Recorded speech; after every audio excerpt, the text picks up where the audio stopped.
Talk a little bit about practice, competitiveness, and art as performance value versus articulation and intonation. Man, that's a mouthful. That's quite a complicated sentence. I wrote some stuff down about this. I was thinking about this, and I think this is really important because I noticed, like, on our MySpace page for our band, Kingdom of Blood, I noticed we got some very negative comments, which is typical for, or actually not MySpace, I'm sorry, YouTube, which everybody knows YouTube comments are infamous. I'm tired of it. Yes, for their vitriol. Really. Whoever's making these comments, they have no videos of their own, of course. They just copy something out, somebody's, professional Hollywood done, video and say, hey, I've got this video. Well, it's not your video. But anyway, that's who usually makes the negative comments. So if any of you are uploading your music, original music, guitar playing, bass playing, drumming, whatever it might be, and you get negative comments from people, don't let it stress you out, get you down, or depressed, because people are going to do that, especially when they're jealous. So just go in and erase them, or leave them up if you want. It's your prerogative. But I choose to erase mine because, especially when they're vulgar or really mean. I don't want to look at it. So, but don't let that get you down if it's happening to you, because it happens to the best of us. Yeah, I've seen them comment negatively on a kid's performance. He's just a little kid getting started, and yeah, what's that supposed to do? That person could be the next Joe Satriani. Right. You never know. At 12 years old, you're not going to be flying up and down the fretboard with the greatest of ease. Mm-hmm.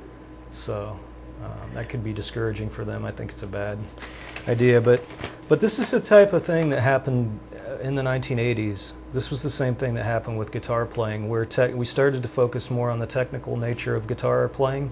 Mm-hmm. And there's like a very competitive type of mentality that started to develop as a result, I think, of that idea. And I came up with an analogy, not an analogy, just an analogy. But where I think it's a lot like the Olympics, where you have a very specific task that you have to perform, like javelin or whatever, or running track. And then everybody, has to perform the exact same task, and you're compared against each other. The person that does it the fastest or throws the javelin the farthest wins the competition. But guitar playing is not a sport; it's an art. You got a quote there you want to read us? I do. I have a quote. Okay. Yeah, I'm going to get to the quote. But artistic expression is completely opposite from that idea. It's about how you feel and what emotions you're trying to express. And I think that one thing that guitarists need to start looking at is a move towards more original material instead of everybody competing in the same sport. I think we all need to start trying to develop some of our own techniques. The problem with that is when we get into those faster types of things like sweep arpeggios and speed picking, things like that, we rely mostly on muscle memory. That's right. So you tend to play the same things over and over. And even if you're an original player, you sometimes even end up just stealing from yourself. You're going to play the same things that you've already played. So it's hard to be original in that way. Well, from night to night, you can play the same thing because not the same people are going to be in your audience. So just because you're tired of it does not mean that anybody else has even heard it once. So it would be selfish not to play it again and again. Necessarily, yeah. Perhaps, yeah. That's the way I look at it. That's definitely a valid point that you're mentioning there, with the audience being different each time. Mm-hmm. I think what I was kind of saying is just that we're hearing a lot of the same riffs. It's like, if you the sweep picking thing, if you don't do those sweeps exactly perfectly, then you're a bad person and you're condemned. You're consigned to hell. Especially on YouTube. Right, especially on YouTube. And I think there may be room for interpretation because, what is an arpeggio? It's a wash of sound that's that represents a chord, basically. So, well, Gambale uses more of a melodic approach with his economy picking, but for the most part, you're talking about a chord. So notes can run together a little bit. A little bit. There's a DVD that's really good called Art of the Piano. Isn't there an Art of the Violin? Yeah, that's a whole series: Art of Piano, Art of Violin, I think Art of Vocals and Conducting. I'm pretty sure there are at least 4 of them. Okay. And there's a pianist that made a really insightful comment, which I wanted to share with everybody. Thank you. The guy's name is Peter Andrzejewski. Peter Andrzejewski. Is that how you would pronounce that? Yes. So you guys are looking at the name right now. You can understand my difficulty, but he's a very intelligent and insightful person. And he said that none of us really want danger, and yet we're attracted to it. And the reason why one practices is to reduce the possibility of a disaster and to be as safe as possible. And yet then one realizes that being as safe as possible is often boring. The second thing, you'll never be completely safe because music is something that is alive, and life is never safe. It's not about this. I thought he really expressed that, because it is a trade-off. Big trade-off. You definitely can try to practice and practice and practice and get to the point where it's almost automatic playing, but then once you get there, there's not a lot of emotion invested in it. And people can tell. People can tell. Yeah, I think, but it's good to be well rehearsed at the same time, but... Mm-hmm. Certainly, yeah, obviously. You've described my guitar playing as dangerous. Definitely, yeah. Yeah, I like that too. That's exciting to watch.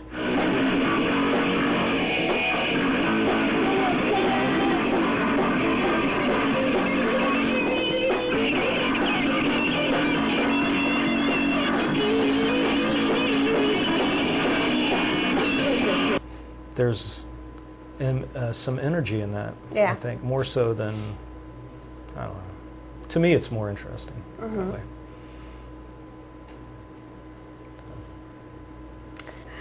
Okay, well, this is a segment where we talk about Yngwie Malmsteen. He's one of my favorite guitar players.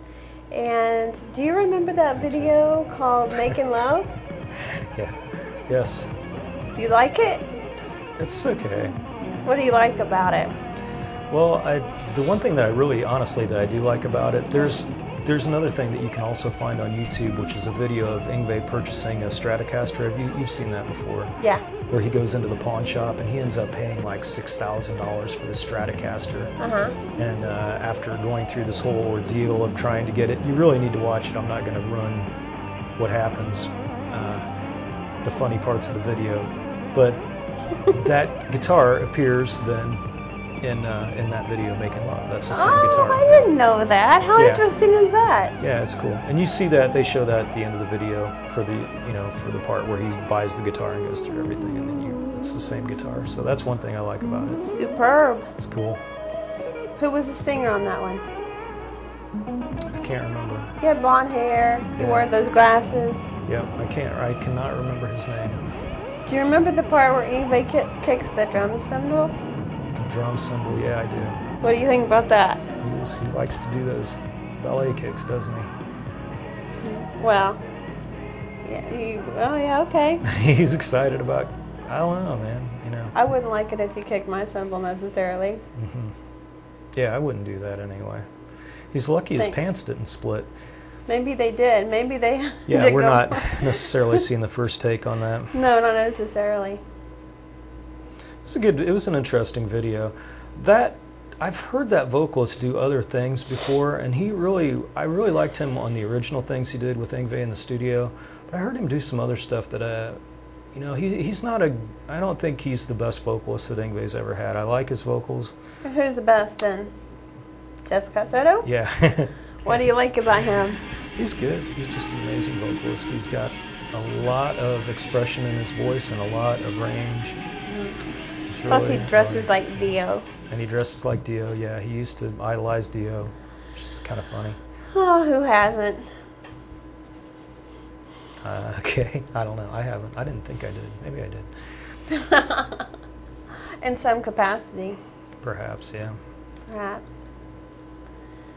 Well, thanks everybody for tuning in to Guitar Talk with me, Jenny Page, and Robert LaRocca, and we hope to see you again real soon.